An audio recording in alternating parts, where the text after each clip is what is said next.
Prvo slobodno iskopajte dublju rupu kako bi nahranili paradajz. Tu mnogi greše, stave pomalo humusa i onda nemaju velike plodove. Dakle, u zavisnosti od onoga koliko želite da imate paradajza po jednoj biljci, toliko morate dati hrane. Tako da slobodno iskopajte dublju rupu kako bi mogli da dodate dosta humusa, stajskog đubriva i onoga što ću vam pokazati danas, što je mnogo dobro protiv raznih gljivičnih obolenja, a i insekata. Idemo korak po korak. Dakle, prvo rupa.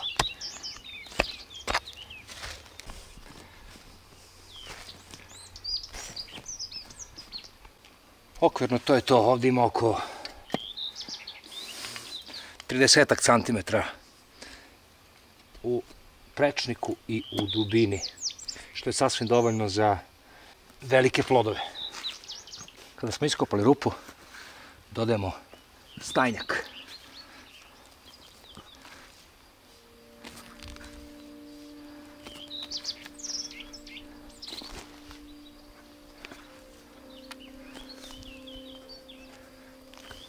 Dakle, što više hrane dodate, to ćete imati bolji paradajz. A u svakom slučaju stajnjak je dobar jer obnavljate zemlju, tako da na duže staze zemlja je plodnija i kvalitetnija. Tako, možemo i malo zemlje.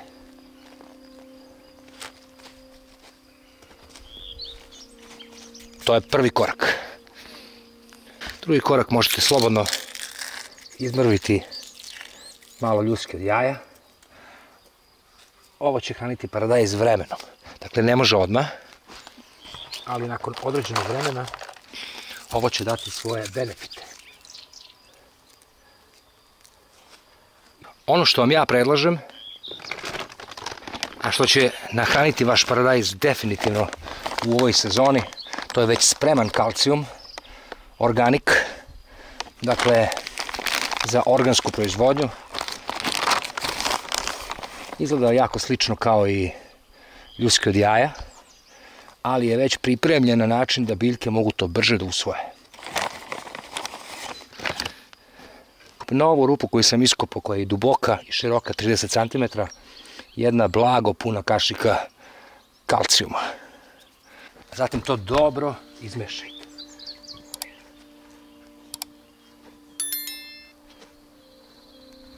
Sljedeća stvar koju dodajemo je kurkuma. Fantastična stvar u borbi protiv određenih gljivica koje napadaju paradajz i sjajno se pokazalo čak i u naučnim eksperimentima kao sredstvo koje naravno hrani paradajz jer u sebi sadrži kalijum, ali isto tako odbija i insekte, štetne insekte i kao što smo rekli prvo sprečava truljenje korena paradajza i kurkuma je dobra protiv određenih buđi, tako da je jako korisna staviti u zemlju. Ono o čemu morate voditi računa je da ne stavite previše kurkume, jer ako u zemlji ima previše kalijuma, paradajz će prirodno izabrati kalijum jer mu se mnogo više sviđa kao hrana i onda ćete imati problem s kalcijumom. Zato sam i dodao u zemlju jedan određen malo veći procenat kalcijuma u slučaju da ima previše kalijuma, a verovatno će ga biti jer imamo i stajsko đubrivo i kurkumu, da bude izbalansiran odnos svega toga. Pošto je ovo velika kašika kurkume, slobodna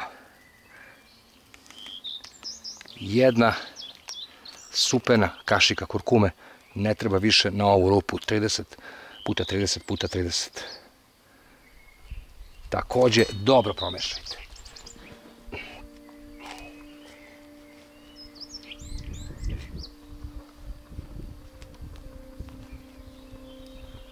Ovo je pripremljena zemlja za sađenje paradajza.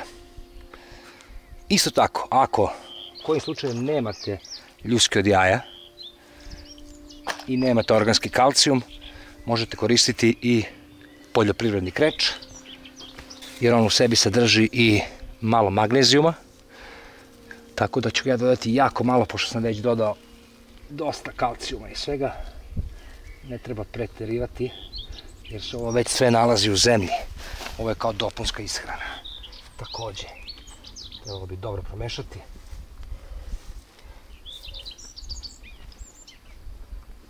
Vreme je da se posadi paradajz. Ovo je jedna od čeri vrsta paradajza. Toplo predlažem, a to je zapravo i najvažnije, da ako želite da malo požurite sa sadnjom paradajza, da obavezno izaberete čeri paradajz, jer je čeri paradajz otporniji na hladnoću. Svi vi koji gledate ovaj video, a imate sličnu klimu kao ja, dakle noći sada između 9, 10, 11 stepeni, nemojte se šaliti da sadite paradajz na otvorenom bez da ga zaštitite. O čemu se radi? U pitanju je bukvalno 10 dana, maksimalno 15 dana, kada će noćne temperature biti dovoljno visoke da paradajz može opušteno ići u baštu. Međutim, ljudi uglavnom ne žele da čekaju. Najlakši način vam je da napravite pomoću štapa i kanapa, bukvalno, kao što vidite ovde, praktično neku tendu i da to uveče pokrijete najlonom. Ovo obavezno radite jer paradajz koji bude boravio tokom noći kada su temperature 8-9 stepeni, jednostavno može kasnije da zaostaje u razvoju jer jednostavno ta hladnoća ga ubija. Paradajz nije biljka koja trpi hladnoću. Tako da ako imate sličnu klimu kao ja, dakle noći između 8, 9, 10, 11 stepeni, preko dana 20 i nešto, obavezno u prvih 15 dana dok se temperature ne stabilizuju, napravite nekakvu mobilnu tendu koju ćete posle lako skloniti, koja vas neće koštati ništa. Bukvalno pomoću štapa i kanapa kako bi sačuvali vaš paradajz od hladnih noći. Isto tako možete, dakle kada pokrijete posađen paradajz, da uzmete jedno, u zavisnosti kolika vam je bašta, 5 litarke od mineralne vode i da uveče napunite vrelu vodu i stavite u ovu tendu kako bi dodatno grejala paradajz i kako bi postojala šansa da jedete ukusne plodove pre pravog leta kada se paradajz inače jede. Dakle, ako želite da požurite s paradajzom, obavezno ga zaštitite, ne igrajte se jer će paradajz umreti.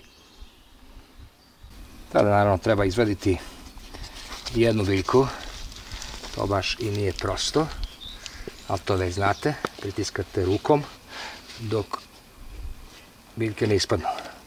I treba izabrati jednu od ovih svih. To se radi ovako, lagano ga rastresite dok jednostavno prirodno ne ispadne.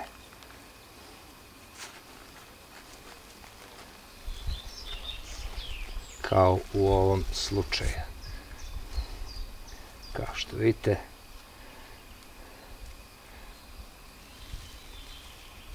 nek se rastrese lagano, bez žurbe. Evo ga, na primer, ovaj mi se čini prilično lep, mada svi su lepi. Ovo je možda i najjači, treba izabrati dobar primerak. Ja bih pre izabrao ovaj. Vidite, kada ovako imate dosta stajnjaka unutra i kad je zemlja prilično rastresita i puna hrane, paradajz se lako sadi. Nikakve muke. Da se on posadi lako. Malo pritisne. Ja sam pre za to da se nakon sadnje naspe voda kako ne bi bilo sve ovako blatnjavo i bljuzgavo, kako se ne bi stvarao vodeni podpritisak. Ali to je okvirno to i naravno slobodno još malo zemlje odozgo.